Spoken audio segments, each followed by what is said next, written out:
CM Nitish Kumar का पूर्णिया दौरा, मध्य विद्यालय दमगारा पहुंचेंगे सीएम, जीविका दीदियों से करेंगे सीधा संवाद।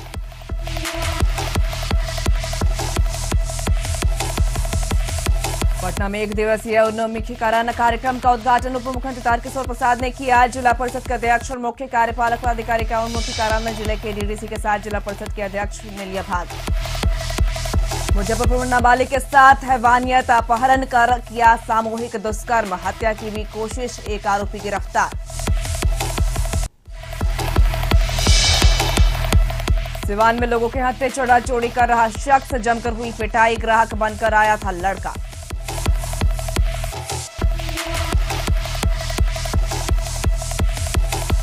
और समस्तीपुर में विवाहिता की संदेहास्पद स्थिति में मौत, परिजनों ने ससुराल वालों पर दहेज के लिए हत्या का लगाया आरोप।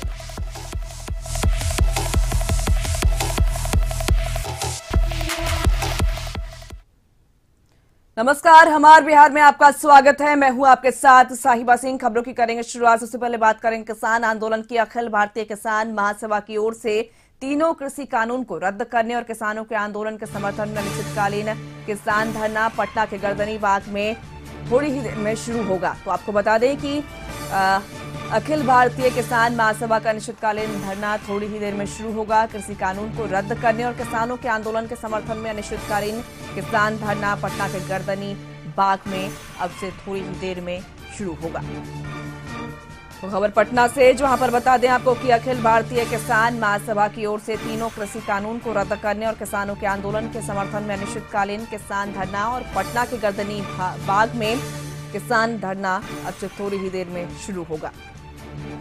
तो अखिल भारतीय किसान महासभा का अनिश्चितकालीन धरना, आपको बता दें कि किसान जो है तीनों कृषि कानून को रद्द करने और किसानों के आंदोलन में समर्थन के लिए ये अनिश्चितकालीन धरना दे रहे।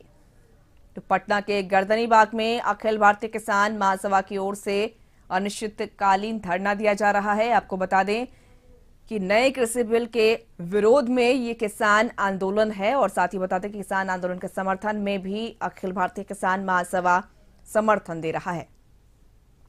तो पटना से खबर, जहां पर अखिल भारतीय किसान महासभा की ओर से अनिश्चितकालीन धरना।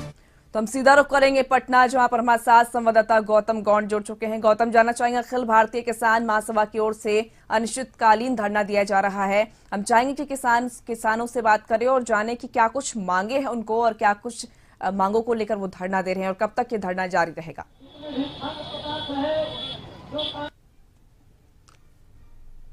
किसान महासभा की तरफ से धरना आयोजित किया गया है और पटना के गर्दनी बाग में जो धरना स्थल है वहां पर आप देख सकते हैं जो संगठन से जुड़े हुए लोग हैं वो धरना पर बैठे हुए हैं। शांतिपूर्ण तरीके से ये धरना दिया गया, अनिश्चितकालीन धरना है ये। और बिहार की मंडियों की व्यवस्था पुनर्बहाल हो, एमएसपी की धान की खरीद की गारंटी मिले, जो कहा जा सकता है कि ये बिल जो है बिजली बिल, ये मांग जो है यहाँ पर रखी गई है उसे वापस किया जाए। और केंद्र स्तर पर जो कहा जा सकता है कि किसान विरोधी 3 बिल है, उन तीनों बिल को रद्द करने के समर्थन में जो है ये धरना दिया गया है।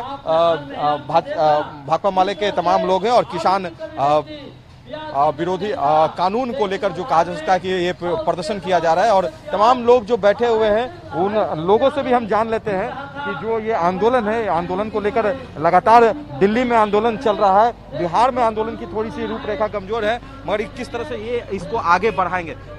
सर, जिस तरह से दिल्ली में आंदोलन हो रहा है, केंद्र सरकार कह रही है कि आंदोलन सिर्फ कुछ राज्यों में ही सीमित है, बिहार में इसकी कोई सुगबुगाहट नहीं है। विपक्ष की तरफ से कोशिश की जा रही है कि आंदोलन को भड़काने, किसानों को भड़काने की साजिश की जा रही है। देखिए, सरकार को या तो मोतियाबिंद हो गया है, सरकार को चश्मा बदलना चाहिए। दिल्ली में जो ऐतिहासिक आंदोलन चल रहा है, दिल्ली को चारों तरफ से किसानों ने घेर रखा है। उस आंदोलन के अनुगुंज संपूर्ण भारत में, वो पश्चिम से पूरब और उत्तर से दक्षिण तक संपूर्ण भारत में अनुगुंज है। बिहार में तो दसियों हजार किसानों ने एक जबरदस्त प्रदर्शन राजधानी में किया और रोज प्रखंडों पर, जिला मुख्यालयों पर किसानों का प्रदर्शन हो रहा है। और मुझे लगता है कि दिल्ली से किसानों ने जो संदेश दिया है कि किसान विरोधी बिल की वापसी होगी, नहीं तो घर वापसी नहीं होगी, ये जो नारा किसानों ने दिया है, ये जो संकल्प उन्होंने दोहराया है, उसके साथ पूरे हिंदुस्तान के किसान हैं। और मुझे लगता है कि बिहार में भी ये आंदोलन और तेज होगा। जल्द ही महागठबंधन दलों की भी बैठक हम लोग बुला रहे हैं और वहां से भी इस आंदोलन को और तेज करने का फैसला होगा। और ये 26 जनवरी गणतंत्र दिवस के पूर्व संध्या पर बिहार में लाखों लाख किसानों का, संपूर्ण बिहार में एक मानव श्रृंखला का निर्माण किया जाएगा और दिल्ली को बताया जाएगा कि मोदी जी और नीतीश जी आंख फाड़ करके देख लीजिए, बिहार के किसान पूरी तरह से इस आंदोलन के पक्ष में है और ये कारपोरेट राज हम हिंदुस्तान में नहीं बनने देंगे। खेती किसानी पर कारपोरेट का कब्जा नहीं होने देंगे। और किसानों का जो ट्रैक्टर मार्च होगा गणतंत्र दिवस के स्तर पर, किसानों ने कहा है कि ये देश हमारा है, हमने देश को आज़ाद किया है और हमने देश को बनाया है। इसलिए गणतंत्र दिवस का परेड किसान लोग दिल्ली पहुंचकर लाखों लाख की संख्या में ट्रैक्टर लेकर के महिलाएं जाएंगी, मजदूर जाएंगे, किसान जाएंगे और गणतंत्र दिवस का परेड मनाएंगे। इसलिए आंदोलन और व्यापकता ग्रहण करता जा रहा है और भी गहराई में जा रहा है। और ये तय मानिए मोदी सरकार को ये तीनों किसान विरोधी कानूनों को वापस लेना होगा। किसानों की जीत होगी। जब जब किसान खड़ा हुआ है, सत्ता पीछे गया है और किसानों की जीत हुई है। वीरेंद्र जी, विपक्ष के रूप में आप हैं, सत्ता पक्ष में केंद्र सरकार और राज्य सरकार है, वो आपके साथ इस आंदोलन को कह रही है कि आप लोग के कार्यकर्ता ही बंद हो या जो विरोध हो वहाँ पर दिख रहे हैं, किसान उसमें शामिल नहीं हो रहे हैं। तो कैसे देश भर के किसानों को अपने साथ आप बता रहे हैं, पंजाब हरियाणा को छोड़कर कहीं भी इस तरह का कोई आंदोलन नहीं हो? नहीं, देखिए, मुझे तो लगता है कि ये जो सरकार का कहना था वो तो टूट गया है। पटना में दसियों हजार किसानों का जो प्रदर्शन हुआ वो केवल कार्यकर्ताओं का प्रदर्शन नहीं था। सुदूर गांव से किसान, गरीब किसान, बटाईदार, मध्यम किसान के लोग आए थे और ये सिलसिला संपूर्ण बिहार के कलेक्ट्रेट पर चल रहा है। समस्तीपुर में कार्यक्रम हो रहा है, दरभंगा में कार्यक्रम हो रहा है, गोपालगंज में हो रहा है, सीवान में हो रहा है, पटना में हो रहा है, नवादा में हो रहा है। बिहार का कोई जिला नहीं है जहां रोज किसानों का धरना प्रदर्शन नहीं हो रहा हो, पहली बात। दूसरी बात कि चेन्नई में ऐतिहासिक प्रदर्शन किसानों का हुआ है, कोलकाता ने ऐतिहासिक किसानों के प्रदर्शन को देखा है, ये असम में आंदोलन चल रहा है, मध्य प्रदेश में आंदोलन चल रहा है, संपूर्ण देश में आंदोलन चल रहा है। अब ये सरकार डोल रही है। अब ये सरकार मैं कह रहा हूं कि सरकार की ही बात से यदि आप कहिए, अमित शाह ने कहा गलती हो गई, हम लोग समझ नहीं पाए। तो देश के भविष्य का फैसला जल्दीबाजी में यदि कोई सरकार करेगी तो उसको पीछे हटना चाहिए देश हित में। और यदि ये नहीं कर रहे हैं, तमाम ईगो को छोड़ करके तीनों किसान विरोधी बिल को, उन कानून को वापस लेना चाहिए और किसानों को एक सम्मानजनक जगह हिंदुस्तान के लोकतंत्र में मिलनी चाहिए। इससे कम किसी बात पर कोई समझौता नहीं होगा। और अभी अब ये कह रहे हैं कि हम बदलने के लिए तैयार हैं, कवर वही रहने दीजिए, नीचे के कंटेंट को बदल देंगे। तो हम कह रहे हैं कि ये कौन सी सरकार है? अपने ही देश के किसानों के साथ आप क्या सौदेबाजी कर रहे हैं? यदि कोई कानून देश हित में नहीं है, किसानों के हित में नहीं है, तो उस पूरे कानून को बदलने में आपको क्या आपत्ति है? देर और सवेर कल वार्ता आप देख लीजिए, कल वार्ता होने जा रही है। कल के वार्ता में यदि मामला फाइनल नहीं हुआ, वापसी का निर्णय सरकार नहीं लेती है, तो ये आंदोलन और व्यापक होगा और गहरा होगा और सरकार को निश्चित रूप से झुकना पड़ेगा। जिस तरह से भूमि अधिग्रहण ऑर्डिनेंस पर सरकार को पीछे हटना पड़ा है, इसी मोदी सरकार को आपको याद होगा जब पूरे देश के किसानों ने आंदोलन करना शुरू किया तो भूमि अधिग्रहण अध्यादेश को सरकार को वापस लेना पड़ा। 3 बार जिसको लाया गया था उसको वापस लेना पड़ा। तो इस बार भी ये तीनों कानून को सरकार को वापस लेना होगा। किसानों की जीत होगी और ये देश की जीत होगी। सही बात है। आंदोलन को लेकर जो लोग बैठे हुए हैं उनका ये कहना है कि आंदोलन की रूपरेखा तय है और जब तक जो मांगे हैं केंद्र सरकार उन मांगों को पूर्ति जब तक नहीं करती है तब तक ये आंदोलन लगातार जारी रहेगा। आंदोलन की रूपरेखा तय है। वार्ता भले केंद्र सरकार से हो रही है, मगर अगर वार्ता जब तक सफल नहीं होगी तब तक आंदोलन की रूपरेखा जो पहले से निर्धारित उन तमाम विषयों पर काम किया जाएगा। अनिश्चितकालीन धरना हो, प्रदर्शन हो, ट्रैक्टर जुलूस हो, इन तमाम विषयों को लेकर जो है आंदोलन के रूपरेखा को लेकर तय है। हम चलते हैं, भाकपा माले के विधायक भी हैं यहाँ पर, जो यहाँ पर बैठे हुए हैं। एक भाकपा माले के विधायक भी हैं। लगातार किसानों को लेकर आप लोग आंदोलन कर रहे हैं, बातें उठ रही हैं, आवाज उठ रही है, मगर एक चीज यहाँ पर ये है कि बिहार में आंदोलन वैसा किसानों का नहीं दिख रहा है जैसे पंजाब हरियाणा में। किसान बिहार के साथ इस आंदोलन के साथ क्यों नहीं? बंद करिए, बंद करिए, बोलिए, आवाज आएगी। जी ऐसा नहीं है, जो आप देख रहे हैं दिल्ली में आंदोलन, वो सिर्फ पंजाब और हरियाणा और राजस्थान के लोग नहीं है, बल्कि 246 किसान संगठन जिसमें भाकपा माले मजबूती से है, अखिल भारतीय किसान महासभा, सभी लोगों को मिलाकर, जिसमें भारतीय जनता पार्टी का भी किसान संगठन है। ये 3 किसान बिल जो पार्लियामेंट में पास हुए हैं, इसको लेकर के 246 देश भर के किसान संगठन संयुक्त कमेटी बनाए हैं, संयुक्त समन्वय समिति के तहत आंदोलन चल रहा है। आंदोलन ये बात सच है कि आंदोलन की शुरुआत पंजाब से शुरू हुई है और पंजाब से शुरू होते पूरे ऑल इंडिया में चला गया है। और लोग चर्चा जो कर रहे हैं कि बिहार के किसान ठंडा है, तो ठंडा नहीं है, बल्कि बिहार के किसान एक दिशा दे रहा है। उसमें किसान संगठन जो है बिहार का, उसके नेतृत्व में ही जय बना हुआ है। केंद्र सरकार कह रही है कि बिहार हो चाहे देश हो, 70 सालों तक जो राज हुआ, पिछले सरकारों ने जो राज किया, किसानों के हित में कोई ऐसा काम नहीं हो, आत्महत्याएं हो या कि किसानों की स्थिति दिन प्रतिदिन बिगड़ती जाना हो, उन तमाम चीजों में वैसी स्थिति किसान झेल रहे हैं। ये कानून जो लाया गया, इसमें लोग देखें, विश्वास करें और कुछ समय जरूर दें। विपक्ष भड़काने की जो कोशिश कर रही है वो छोड़कर सरकार का सहयोग करें, तब जाके किसानों का हित होगा और सरकार उनकी स्थिति बदलने में कामयाब होगी। उनका कथन सत्य नहीं है, बल्कि किसान संगठन का ये बिल तो पहले से बना हुआ है, बल्कि उनकी ये संशोधन किए हैं। ये संशोधन जो किए हैं यही खतरनाक है, जिसके लेकर के आंदोलन चल रहा है। बिहार में क्या किसान और भी किसान आप लोग से जुड़े, क्योंकि आज भी अनिश्चितकालीन अनशन है, संख्या बल कहीं ना कहीं जो होनी चाहिए, जो दिख रही है भारी संख्या में दिल्ली में, यहाँ पर उतनी आप लोग एक फर्क इसमें दिखाई पड़ेगा कि जैसे पंजाब और हरियाणा के जो किसान हैं, वहाँ जो खेती होता है वो झूमिंग खेती है, सहकारिता कोऑपरेटिव वाला खेती है। यहाँ पर जो खेती वाला जो किसान है रह गए हैं वो बटाईदार है, इसलिए इस बार हम लोगों ने बटाईदार किसानों का भी मांग जोड़ दिया गया उसमें, क्योंकि सबसे ज्यादा अगर मार इस बिल पर होगा, उसमें जो मजदूर हैं, बटाईदार है, इनका सबसे ज्यादा है, क्योंकि इनके राशन प्रणाली बंद हो जाएगी। जब राशन प्रणाली बंद हो जाए तो समझिए व्यापक बेरोजगारी यहाँ होगा, न डीलर रहेंगे न राशन मिलेगा, धान खरीदाएगा ही नहीं, ऐसा नियम बन गया है। और धान अगर खरीदते हैं तो अदानी अंबानी को कंपनी यहाँ बनकर तैयार है, वो खरीदेगी। यहाँ जो सरकार कह रही है कि हमने किसानों के पक्ष में बड़ी फैसला लिया है कि अब किसान अपना फसल कहीं भी बेच सकते हैं, सरकारी जो भंडार है, सरकारी जो मंडी है, उसके अलावा बाहर मिले। तो हम कहना चाहते हैं कि भाई नरेंद्र मोदी जी जो हमारे प्रधानमंत्री माननीय है, वो कहाँ बेचने के लिए हमको कर रहे हैं, हमको तो बता नहीं रह जगह क्या बिहार में बेचने के लिए कर रहे हैं। बिहार में तो ऐसी कोई मंडी है नहीं, मंडी तो बिहार की सरकार ने 6 वर्ष पहले ही जो खत्म कर दिया है, जिसमें व्यापक हजारों लोग उसमें काम करते थे, वो बेरोजगार हो गए। तो मंडी आंदोलन की सर रूपरेखा क्या होगी? आप अनिश्चितकालीन धरना पर बैठ चुके हैं, कब तक यह धरना रहेगा, आगे क्या कुछ रूपरेखा? नहीं, कर्मिक रूप से है, अनिश्चितकालीन नहीं है, कर्मिक रूप से है। कर्मिक रूप से लगातार धरना चल रहा है। अभी हम पहला फेज में 10 तारीख तक लिए हैं, आज से धरना की शुरुआत हुई है, रात में टूट जाएगा, फिर कल से रहेगा। ये कर्मिक रूप से है। आगे सर धरना तो जरूर है, आंदोलन किसानों के पक्ष में यह बिल वापस नहीं होती है तो इस धरना की और हम बढ़ाएंगे, अनिश्चितकालीन तक बढ़ जाएगा।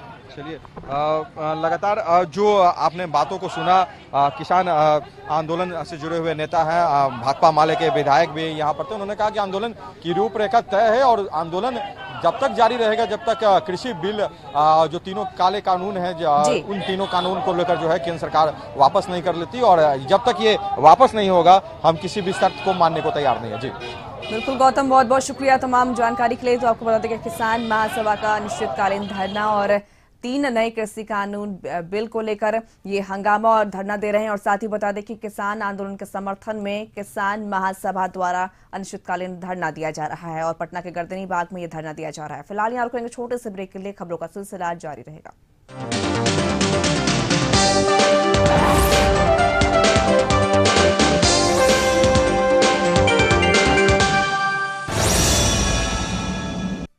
ब्रेक के बाद एक फिर से आपका स्वागत है। बात करेंगे सीएम नीतीश कुमार की। बता दें कि पूर्णिया में मुख्यमंत्री नीतीश कुमार मध्य विद्यालय दमदारा पहुंचे और इसको लेकर सभी तैयारियां पूरी कर ली गई थी और पूरे दमदारा क्षेत्र को छावनी में तब्दील कर दिया गया था। बता दें आपको कि मौके पर उपस्थित अधिकारी कार्यक्रम स्थल को पूरी तरीके से तैयारियां कर चुके थे। तो इस पर अधिक जानकारी के साथ हमारे साथ जुड़ चुके हैं संवाददाता अमित। अमित, जानना चाहेंगे पूर्णिया में मुख्यमंत्री नीतीश कुमार पहुंचे, किस तरीके का कार्यक्रम रहा और साथ ही जीविका दीदियों के साथ संवाद होना था, क्या संवाद हो चुका? और साथ ही ये भी सूचना मिली है कि जीविका दीदियों ने हंगामा किया था। जी देखिए, मुख्यमंत्री नीतीश कुमार 12:20 पर ही धमदाहा के दमगढ़ा गांव पहुंचे हैं, जहां जीविका का कार्यक्रम में भाग लिए हैं। वहीं जीविका दीदियों द्वारा प्रदर्शनी लगाया गया जिसका भी निरीक्षण कर रहे हैं और उसके बाद जीविका दीदी उसके बाद वार्तालाप करेंगे। जी बिल्कुल अमित, बहुत बहुत शुक्रिया तमाम जानकारी के लिए। तो आपको बता दें कि सीएम नीतीश कुमार पूर्णिया दौरे पर हैं और बता दें आपको कि जीविका दीदियों के साथ सीएम नीतीश कुमार संवाद करेंगे थोड़ी ही देर में। तो खबरों में आगे बढ़ेंगे, बात करेंगे जिला परिषद के अध्यक्ष और मुख्य कार्यपालक पदाधिकारी का 1 दिवसीय उन्मुखीकरण का उद्घाटन उप मुख्यमंत्री तारकिशोर प्रसाद ने किया। इस कार्यक्रम में सभी जिले के डीडीसी के साथ जिला परिषद के अध्यक्ष भाग ले रहे हैं। इस कार्यक्रम के द्वारा राज्य और केंद्र सरकार के द्वारा जो उन्मुखीकरण के लिए वित्तीय सहायता दी जा रही है, इसको लेकर अधिकारियों को जिला परिषद के अध्यक्ष को बताया जा रहा है। कार्यक्रम में यह जानकारी दी जा रही है कि किस तरीके से वित्त आयोग की राशि को खर्च करना है और ज्यादा से ज्यादा राशि खर्च हो और विकास के कार्यों पर जो राशि खर्च हो रहा है उसका हिसाब समय पर राज्य सरकार को उपयोगिता प्रमाण पत्र के तौर पर देना है।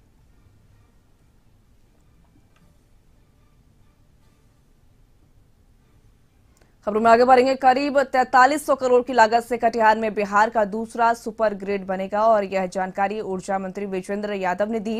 विजेंद्र यादव ने कहा कि बिहार 3 देशों से इंटरनेशनल कनेक्टिविटी वाला पहला राज्य होगा और जल्द ही बाघमारा पन बिजली परियोजना भी धरातल पर उतरेगी। ऊर्जा मंत्री विजेंद्र यादव से खास बातचीत की हमारे बिहार ब्यूरो चीफ अशोक मिश्र ने। बिहार में घर घर बिजली पहुंच चुकी है, अब बिहार की बिजली विदेशों में भी जाएगी। हम बात करने के लिए हमारे साथ बैठे हुए हैं बिहार के ऊर्जा मंत्री माननीय विजेंद्र प्रसाद यादव जी। आइए हम सीधे उनसे बात करते हैं। सर, एक नया प्रोजेक्ट आप लोग शुरू कर रहे हैं, क्या है वो? देखिए, बांग्लादेश और भारत के बीच में लंबे समय से ये वार्ता चल रही थी। तो बांग्लादेश की चाहत थी कि हम बिहार के माध्यम से बिजली लें। तो लंबे समय से उस पर था पैसा कौन देगा, क्या करेगा, नहीं करेगा। अंतोगत्वा पर 8-10 दिन पहले कल हम लोगों को चिट्ठी मिली कि वो निर्णय हो गया कि कटिहार में सुपर ग्रिड 665 मेगावाट का, अभी बिहार में केवल एक गया में है, वो उसी के निर्माण की स्वीकृति मिली। 4300 करोड़ का प्रोजेक्ट है वो। इससे क्या फायदा होगा बिहार को? बिहार को फायदा ये होगा, एक तो डिग्निटीफाइड होगी कि भाई इस राज्य से इंटरनेशनल कनेक्टिविटी हम लोग बंगाल को भी दे, बांग्लादेश को देंगे, नेपाल को दे ही रहे हैं, भूटान से पावर ले रहे हैं। तो 3 देशों से कनेक्शन ट्रांसमिशन लाइन का ये गौरव का विषय है। साथ ही इससे फायदा ये होगा कि अपना पूर्वी बिहार जो है, कोसी और पूर्णिया प्रमंडल, उसमें बिजली की सुनिश्चितता निश्चित रूप से रहेगी, क्योंकि विदेश में तो लाइन कटेगा उठेगा नहीं। तो ये बेनिफिट होगा उससे। ऐसे भी आपने 22 घंटे 23 घंटे बिजली पहुंचाई है, लेकिन अब लगता है कि जो बिजली का उत्पादन के साथ साथ जो संचरण व्यवस्था है वो उसमें और कुछ करने की जरूरत नहीं। देखिए, उत्पादन का मामला जहां है, अब तो मार्केट बोरोइंग भी होता है, प्राइवेट सेक्टर भी इसमें आ गई है। लेकिन संचरण व्यवस्था नहीं रहने पर आप और ज़्यादा पावर अवेल करने में अक्षम थे। जब हम लोग आए थे, नीतीश जी के नेतृत्व में सरकार बनी थी, तो केवल 2 ही ग्रिड 400 kVA का था भारत सरकार का। एक पुसौली में था, कैमूर में, और एक यहाँ बिहार शरीफ में था। अब आप कटिहार को लेकर के समझिए 15 ग्रिड हो गया, कितनी वृद्धि हुई है। और 700 मेगावाट पर हम लोग आए थे, अभी 5800 मेगावाट ड्रॉ कर रहे हैं। तो कैपेसिटी का मतलब और इंडस्ट्री खुलेगी और लोगों की ज़रूरत होगी, तो ड्राइंग कैपेसिटी तो बढ़ेगी, कंजम्पशन तो बढ़ेगा। तो उसके लिए तो हमको तैयार रहना पड़ेगा कि ट्रांसमिशन लाइन, डिस्ट्रीब्यूशन सिस्टम को और स्ट्रेंथिंग किया जाए। और फिर खेतों में पानी, एक तरह की योजनाएं होगी नहीं, जैसे मान लीजिए एग्रो बेस्ड इंडस्ट्री खुलेगा, आबादी भी बढ़ रही है, लोगों का रहन सहन भी। अब आप गांव में भी जाइएगा तो आपको एसी मिलेगा, तो धीरे धीरे कंजम्पशन तो बढ़ेगा वक्त के अनुसार। कल जो मोबाइल आया था तो लोग मजाक उड़ाता था, आज देखिए सब्जी बेचने वाले भी मोबाइल लेके चलती है। लेकिन एक उपभोक्ताओं की शिकायत रहती है कि बिजली बिल में अभी भी गड़बड़ी रुकी नहीं है। जो आप प्रीपेड मीटर वगैरह लगा रहे हैं उसमें भी कहीं न कहीं गड़बड़ी दिखाई पड़ती है। प्रीपेड मीटर में कोई गड़बड़ी नहीं होगी, इसीलिए तो हम लोग ला रहे हैं कि जैसे मोबाइल में आप पैसा भराइए, आपको जब तक नहीं होगा वार्निंग देगा, फिर कट जाएगा। तो उसमें ऑटोमेटिकली मशीन तो बेईमान होगा नहीं, इंसान बेईमानी कर सकता है, लेकिन कंपनियां उतनी बना नहीं रही थी। अब धीरे धीरे ग्रेजुअली अभी हमने कहा कि फर्स्ट टाइम टाउन में लगाइए, फिर रूरल एरिया में भी लगाइए। पनबिजली परियोजना को लेकर के भी विजेंद्र बाबू काफ़ी चिंतित थे। 1.5 दशक से एक बड़ी परियोजना बाघमारा की स्वीकृति आज ऊर्जा मंत्री के साथ 3-3:30 बजे उसका प्रेजेंटेशन NHPC जो बहुत बड़ा ऑर्गेनाइजेशन है भारत सरकार का, वो करने जा रही, देखिए परिणाम क्या आता है। क्या उम्मीद करें ये योजना मूर्त रूप है हमारी उम्मीद तो हमारी है कि निश्चित रूप से ये बनेगी। तो ये हैं ऊर्जा मंत्री विजेंद्र बाबू, और इन्होंने बताया कि जो प्रोजेक्ट बिहार को मिलने वाला है, चाहे वो कोढ़ा वाला हो या फिर बाघमारा वाला हो, तो कोढ़ा वाले की स्वीकृति मिल चुकी है और यह अपने आप में एक अनूठा प्रोजेक्ट है। लगभग 4000 करोड़ रुपए की लागत से ये बन रहा है और यह इससे सबसे बड़ा फायदा बिहार को ये होगा कि 3 देशों से बिहार की बिजली आपूर्ति सीधे तरह से जुड़ जाएगी। कैमरामैन मुन्ना के साथ अशोक मिश्र, कशिश न्यूज, पटना। खबरों में आगे बढ़ेंगे। बिहार में बर्ड फ्लू का कोई मामला अभी तक सामने नहीं आया है। पशुपालन विभाग ने इस संबंध में बताया कि बर्ड फ्लू का कोई भी मामला पूरे बिहार से नहीं मिला है। पशुपालन विभाग के निदेशक ने बताया कि सभी जिले से विभाग संपर्क में है और उनसे कहा गया है कि जैसे ही इस संबंध में कोई मामला आए विभाग को तत्काल बताया जाए और विभाग उसके बाद प्रोटोकॉल के हिसाब से कार्रवाई करेगा। और पशुपालन निदेशक ने यह भी बताया कि बर्ड फ्लू का मामला आता है, इसकी जांच के लिए भोपाल में सैंपल भेजे जाएंगे और वहां मामला सामने आता है तो जहां भी यह मामला आएगा उसके 1 किलोमीटर के दायरे में सभी पोल्ट्री फार्म को सैनिटाइज किया जाएगा और जो इस पर प्रोटोकॉल के हिसाब से कार्रवाई की जाएगी। बिहार में तैयारी कर ली गई है। तो इसमें हम लोग अगर कहीं इस तरह की सूचना आती है तो तुरंत हम लोग जो भी सैंपल, जो बर्ड की अगर मृत्यु होती है, पक्षी की मृत्यु होती है, तो उसको हम लोग भेज देते हैं बिना खोले। उसको सैंपल को निःशत भोपाल में टेस्टिंग के लिए भेज देते हैं और वहाँ अगर उसको कंफर्म किया जाता है कि भाई बर्ड फ्लू का वायरस है तो उसके बाद उसके प्रोटोकॉल्स हैं। तो प्रोटोकॉल में हम लोग सबसे पहले विदिन 1 किलोमीटर पोल्ट्री को कल करते हैं, फिर उनका मुआवजा भी दिया जाता है और सर्वेलेंस वगैरह इसका प्रॉपरली करते हैं, सैनिटाइज किया जाता है। तो उसमें सेट गाइडलाइंस है, उसी के अंतर्गत कार्य होता है। तो हमारे यहाँ इसकी सारी तैयारियां पहले से ही की गई हैं। बिहार में बेरोजगारी की चरम सीमा इस कदर है कि बिहार विधान परिषद में ऑफिस अटेंडेंस के लिए 136 सीटों पर वैकेंसी निकाली गई थी। इन सीटों पर 1,50,000 लोगों ने आवेदन दिया है। इसमें लगभग हजारों ऐसे अभ्यर्थी हैं जिन्होंने इंजीनियरिंग की डिग्री प्राप्त की है। लगभग 2000 से ज्यादा ऐसे अभ्यर्थी हैं जिन्होंने पीएचडी की डिग्री प्राप्त की है और लगभग 20,000 से ज्यादा ऐसे अभ्यर्थी हैं जिन्होंने पोस्ट ग्रेजुएट की डिग्री ली है। स्नातक तक की डिग्री लेने वालों की संख्या 50,000 से ज्यादा है। दिन में 1,000 से ज्यादा अभ्यर्थियों का इंटरव्यू लिया जा रहा है। यह इंटरव्यू 9 दिसंबर से शुरू हुआ है और 29 जनवरी तक चलेगा। इंटरव्यू देने आए कई ऐसे अभ्यर्थी मिले जो पोस्ट ग्रेजुएट कर चुके हैं और बीएससी से ग्रेजुएशन कर चुके हैं और इंजीनियरिंग की डिग्री प्राप्त कर चुके हैं। उनका कहना है कि बिहार में जो बेरोजगारी की स्थिति है, इस समय डिग्री देखने का समय नहीं है और अगर इंजीनियरिंग पोस्ट ग्रेजुएट लोगों को कहना है कि ऑफिस अटेंडेंस की भी अगर नौकरी मिल जाती है तो मैं करने को तैयार हूं। किस पद के लिए आए हैं? Office attendant. पूरा क्वालिफिकेशन आपका क्या है? पूरा? हाँ। हिंदी से ऐसे हम पीजी किए हैं और ऐसे तो हम सर जान रहे हैं कि यहाँ पर कुछ होना जानी तो है ना, केवल एक फॉर्मेलिटी निभा जाता है। लेकिन एक महत्वपूर्ण बात है कि लोग पीजी बीटेक के लोग भी अब ऑफिस अटेंडेंट है। क्या हालत है बेरोजगारी की? सर बेरोजगारी चरम सीमा छू लिया है, इसका कहना मुश्किल है। बहुत चरम सीमा छू चुका है और लोग चाह रहे हैं कि छोटा से छोटा भी पद मिल जाए तो जीवन जीने के लिए कोई रास्ता मिल जाए। बीएससी हूँ, फिजिक्स ऑनर से। Physics honour. ऑफिस अटेंडेंट के लिए आपने भरा है? जी। ये स्थिति क्यों आ गया?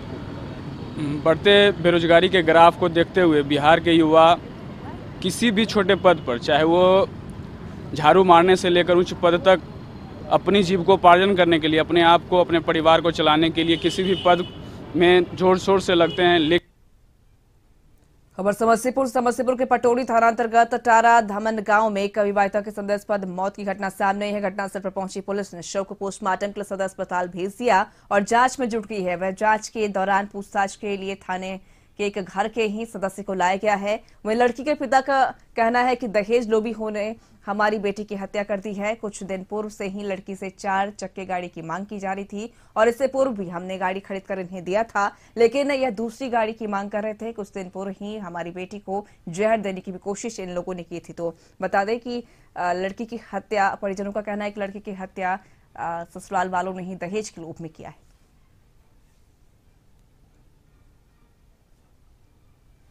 ये सवेरे आज सूचना मिली कि एक शबनम कुमारी नाम की नवविवाहिता महिला को गला दबाकर उसके ससुराल वालों ने तारा धमोल में हत्या कर दी है। इस सूचना पर हमने पुलिस वाले को भेजा था, हम भी गए थे घटनास्थल पे और डेड बॉडी को पोस्टमार्टम के लिए लाए हैं, थाना पर भी है और उसके परिजन अभी प्राथमिकी दर्ज करने की प्रक्रिया में लगे हुए हैं। ये घटना वो बार बार कहता था, 2 गाड़ी हम दे चुके थे, एक गाड़ी बेच लिया था, बेलोरो एगो स्कॉर्पियो था, एगो टाटा का ग्राउंड था। अच्छा। और इसके बाद वो कह रहा था कि हमको नया बेलोरो खरीदवा के दो और नहीं तो जान मार देंगे। आज से 2 रोज पहले वो पॉइजन भी दिया था। खबर सिवान से। सिवान के मैरवा स्टेशन पर एक लड़के को चोरी करते देख लोगों ने जमकर उसकी पिटाई की है। दरअसल लड़का ग्राहक बनकर फल की ठेले पर आया और मौके देखते ही पैसे की चोरी का अंजाम देने लगा, लेकिन मामला तब बिगड़ गया जब दुकानदार ने उसे रंगे हाथ पकड़ लिया, जिसके बाद स्थानीय लोगों ने मिलकर उसकी पिटाई कर दी। बता दें कि कुछ देर बाद उसे कुछ लोगों ने छुड़ा भी लिया। तो सिवान से खबर, जहां पर चोरी करने के आरोप में लोगों ने एक युवक की जमकर पिटाई की।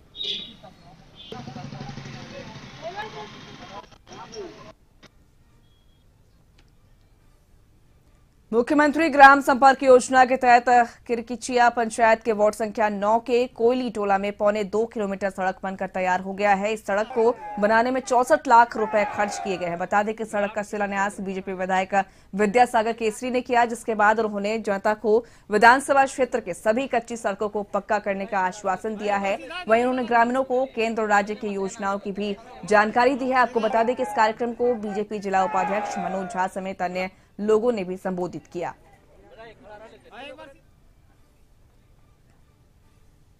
खबर पूर्वी चंपारण से। पूर्वी चंपारण जिले के मुफस्सिल थाना क्षेत्र के टिकोलिया गांव के रहने वाले नागेंद्र बेटा की चाह में बेटियां हुई और 6 बेटियां हुई। नागेंद्र बताते हैं कि उनको जब 6 बेटियां हो गई थी तो समाज ने दबाव बनाया बेटे को जन्म देने के लिए। नागेंद्र का कहना था कि बेटी में फर्क नहीं होता है और ऐसा ही समझकर इन्होंने अपनी सभी बेटियों को पाल पोस कर बेहतर ढंग से पढ़ा लिखाकर शादी कर दिया है। अब नागेंद्र सुकून की जिंदगी जीना चाहते थे, पर नागेंद्र को ये नहीं पता था कि इनकी बेटियां इनके धन और जायदाद के लिए इनके जान पर बन जाएगा। और एकाएक इनमें से 5 बेटियां अचानक एक साथ अपने मायके पहुंची और अपने माता पिता के साथ मारपीट करके उन्हें अपने घर से भगा दिया। जिसमें से एक लड़की देख रेख करती है, 5 लड़कियां पीट पाट कर घर से भगा दिया है, चाकू मार दिया है अंगुली में। उसके बावजूद हम लोग भटक रहे थे, तब केस किए। केस में कोई थाना पुलिस से सहारा नहीं मिला, तो जाके जनता दरबार में भी दिए, वहां से भी कोई सहारा नहीं मिला। तो मेरा मुख तुक सब काट लिया, पान टेलर काट कूट कर बेच लिया 1.25 लाख का। उसके बावजूद 2016 से हमसे 14 से मांग रहा है 18,000, 4 लाख रंगदारी मांग रही है 4-5 बेटियां।